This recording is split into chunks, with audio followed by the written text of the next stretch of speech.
हमेशा जेन जी को ही लोग क्यों बोलते हैं कि उनकी ही गलती है? हमेशा तुमने देखा होगा कि जेन जी जब भी सवाल में आता है, जब भी जेन जी पे सवाल उठते हैं, हमेशा ये सवाल आता है कि ये जो जनरेशन है, यही वाली एक जनरेशन है जो खराब है। ये जनरेशन इतनी लेजी है कि इसको कोई काम नहीं करना और इस जनरेशन से कुछ भी नहीं होने वाला। पर रियलिटी बहुत अलग है, इतनी अलग कि तुम सोच भी नहीं सकते। हमारी जनरेशन अभी तक की बेस्ट जनरेशन इसलिए है बिकॉज हमने चीज़ों को थोड़ा कम सीरियसली लेना शुरू किया है। लाइफ इतना भी सीरियस नहीं है जितना सीरियस इसको बना के रखा गया है। और बहुत लोग जेन जी के बहुत सारी चीज़ों को गलत सही बताते हैं, तो चलो इसका आज खंडन करते हैं। सबसे पहले हम बात करते हैं जो नेपाल में हुआ। देखो, नेपाल में जो भी चीज़ हुआ उसके पीछे का कारण बहुत सारे हैं, पर उसमें सबसे बड़ा कारण वहाँ की करप्ट गवर्नमेंट है। और अगर यहाँ पे किसी का ये सवाल है कि क्या नेपाल के प्रधानमंत्री की बीवी के साथ जो हुआ वो गलत है कि सही, तो बस इतना याद रखो कि फ्रांसीसी क्रांति में राजा रानी को टांग दिया गया था विदाउट इवन हेजिटेशन। तो हमें ये समझना होगा कि जितना प्रताड़ित करोगे उतना ज़्यादा चांसेस है कि विक्टिम फाइट बैक करेगा। और यहाँ पे नेपाल के यूथ को गलत बोलना विक्टिम ब्लेमिंग ही है। अब बात करते हैं उस दूसरे चीज़ पे जो ज़्यादा इंपॉर्टेंट है, और वो है जेन जी के ऊपर। हर चीज़ में जेन जी को ही बोला जाता है कि जेन जी की गलती ये है, जेन जी की गलती वो है, Gen Zs are too lazy to work this and that. But reality ये है कि जेन जी लेजी नहीं है, रियलिस्टिक है। जेन जी जानती है कि बहुत ज़्यादा अपना टाइम या एफर्ट्स किसी ऐसी चीज़ पे देना जिसके रिटर्न्स तुम्हें दिख नहीं रहे हो, या फिर तुम्हें नहीं लग रहा हो कि इसमें तुम्हें कुछ वैसा मजा आएगा, वो किक मिलेगी, तो टाइम एंड एफर्ट्स देना इज लिटरली यूजलेस। ऑल्सो जेन जी सबसे पहली जनरेशन है जिसने कम एज पे कोविड-19 देखा। और जेन जी को एक चीज़ का रियलाइजेशन हो चुका है कि तुम कुछ भी करते रहो, कैसे भी करते रहो, प्रीवियस जनरेशन की गलतियों के कारण तुम्हारी फील्डिंग कभी भी सेट हो सकती है। ये बात जान गया है जेन जी। अब क्योंकि फील्डिंग तो कभी भी सेट हो सकती है और इस चीज़ को कोई बदल भी नहीं सकता, तो ये वाले लॉजिक से चले तो मिलीनियंस भी इसमें बोलेंगे कि कोई भी कभी भी खत्म हो सकता है। इस चीज को सोच करके तुम ये थोड़ी ना कह सकते हो कि कुछ गलत है या कुछ सही। पर रियलिटी और भी अलग है। जैसे कि अभी तक जो माना जा रहा है कि बच्चे फोन चलाते हैं और हद से ज्यादा फोन चलाते हैं, वो रियलिटी में एक कोपिंग मैकेनिज्म है। बहुत लोग बोलते हैं कि डिप्रेशन, एंग्जाइटी, ये सब हम लोग के समय तो था ही नहीं, तुम लोग जेन जी के समय आ गया, तुम लोग फोन जो इतना चलाते हो इसका कारण से आया है। पर रियलिटी ये है कि एक पॉइंट तक जब रेडिएशन क्या होता है ये नहीं पता था साइंटिस्टों को, तो लोग एक पत्थर को श्रापित मानते थे कि ये पत्थर रखने से लोगों की मौत हो रही है। बाद में साइंटिस्ट को पता चला रेडिएशन है, तो उन्होंने उसके कवरिंग्स बनाए, सूट्स बनाए जो कि रेडिएशन से प्रोटेक्ट करते हैं। तो उसके बाद वो श्राप का जो ये बना हुआ था लोगों के मन में वो खत्म हुआ। तो इससे हमें एक बात समझ में आती है कि जो चीज हम नहीं जानते हैं पहले, उस चीज को हम उतना सीरियसली नहीं लेते हैं, या फिर उस चीज को ऐसे लेते हैं जैसे वैसे कोई चीज है ही नहीं। रेडिएशन हमको नहीं पता था, हमने रेडिएशन जैसी कोई चीज सीरियसली नहीं ली। अब हमें पता है तो अब हम ले रहे हैं। सेम चीज हुई डिप्रेशन और एंग्जाइटी के साथ।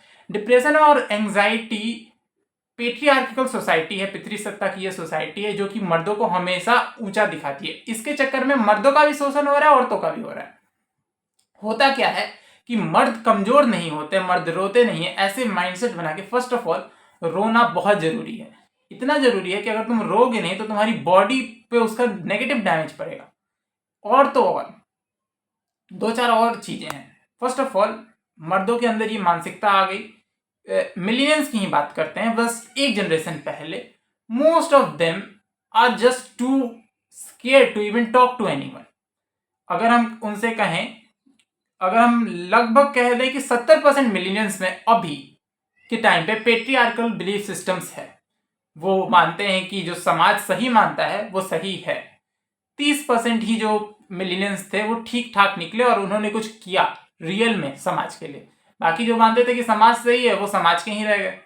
अब जनरेशन जी, जो ये जेन जी है, ये जो कर रही है कि ये समाज के पूरे धारणाओं से विपरीत जा रही है। अभी के टाइम पे कंटेंट क्रिएशन एक बहुत अच्छा जेन जी के लिए एक फील्ड है, उसमें वो कुछ करना चाहते हैं, तो लोगों को लगता है अरे ये तो कुछ नहीं है, तुम गलती कर रहे हो। पर रियलिटी समझो, एक पॉइंट ऑफ टाइम पे गवर्नमेंट जॉब बहुत ज्यादा बड़ी चीज होती थी, हद से ज्यादा बड़ी चीज। उसके बाद गवर्नमेंट जॉब में सीट्स कम होने लगी, उसके बाद गवर्नमेंट जॉब्स में क्या क्या होने लगा, पेपर लीक्स, ये वो। तो उसके बाद लोगों ने देखा कि अरे इंजीनियर बनो, इंजीनियरिंग में बहुत स्कोप है। धीरे धीरे इंजीनियरिंग में भी स्कोप खत्म होने लगा, तो अब धीरे धीरे सोशल मीडिया में स्कोप आया है और एआई में स्कोप आया है। तो अभी सब लोग बोल रहे हैं एआई कर लो, और जो लोग जानते हैं कि कंटेंट क्रिएशन किस तरीके का है वो कह रहे हैं कंटेंट क्रिएशन पे फोकस करो। इन दी एंड इसका भी क्रेज खत्म होगा, क्योंकि एक पॉइंट तक ही ना ये चीज भी फेमस हो सकती है, पर रियलिटी ये है कि इसका क्रेज अगर खत्म भी हो जाएगा तो जो ये रियल में करना चाहते हैं और जो नारियल में आना चाहते हैं उसमें बहुत फर्क है। जो ये चीज रियल में करना चाहते हैं उनके पास एक विजन है, आइडियाज है, एग्जीक्यूशन है और ग्रिड है। जो ये नारियल में करना चाहते हैं उनके पास एक बस रीजन है कि मुझे कुछ तो करना है तो यही कर लेता हूं। बट इन रियलिटी कोई भी चीज करना आसान नहीं है।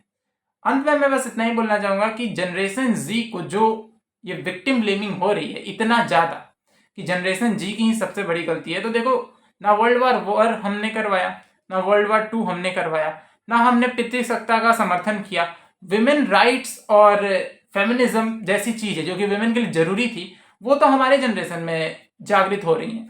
इसके अलावा बहुत लोग बोलते हैं कि हमारी जनरेशन जो है उनके आचरण खराब हैं, हम लोग बुरे हैं, ये हैं। तो देखो यार, कोई जनरेशन, रिलीजन, कास्ट या ऐसे किसी समुदाय से बुरा नहीं होता, बुरा व्यक्ति ही होता है। अब वो किसी भी जनरेशन का हो। रेपिस्ट इस जनरेशन में भी है, पिछले जनरेशन में भी थे, पिछले में और ज्यादा ही थे। तो ये चीज अगर तुम मान के चल रहे हो कि एक जनरेशन बुरी है, तो ये मेंटालिटी का दोष है, ये आपका दोष है। उस दोष से बाहर आओ, रियलिटी को देखो, समझो कि कुछ लोग बेहतर करना चाहते हैं, बेहतर बनना चाहते हैं, और जनरेशन बाय जनरेशन जो बिलीफ सिस्टम्स हैं वो टूटेंगे, क्योंकि ऐसा ही होता है। हमने ह्यूमन, एज ए ह्यूमन हम तभी अडेप्ट कर पाएंगे जब हम नई चीजें सोचेंगे। अगर हम पुरानी ही चीजों को लेकर के बैठे रहेंगे तो फिर वही होगा जो कि हमेशा से होता आया है।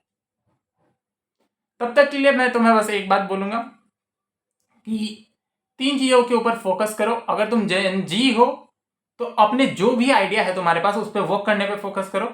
अगर तुम जेन जी नहीं हो और अगर एक मिलियन हो और ये वीडियो तुम तक पहुंची है, तो एक बार बैठ करके सोचना कि तुम्हारे जनरेशन में बहुत सारी गलतियां हुई हैं। और अगर तुम एक जेन मिलेनियन से भी पहले जेन बूमर जनरेशन के हो, तो एक बात तो मैं बोलना चाहूंगा कि तुम्हारी generation one of the worst and best generation थी एक टाइम पे।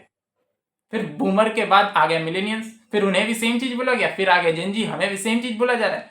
अभी जेन अल्फा आई है, उसे भी सेम चीज बोला जाएगा। तो इस पे ज्यादा सोचने की जरूरत नहीं है। बाकी अच्छे से रहो, खुश रहो, जो आइडियाज हैं उन पे वर्क करो, एग्जीक्यूट करो, because in the and successful होने वाला व्यक्ति सक्सेसफुल हो ही जाएगा। That's it.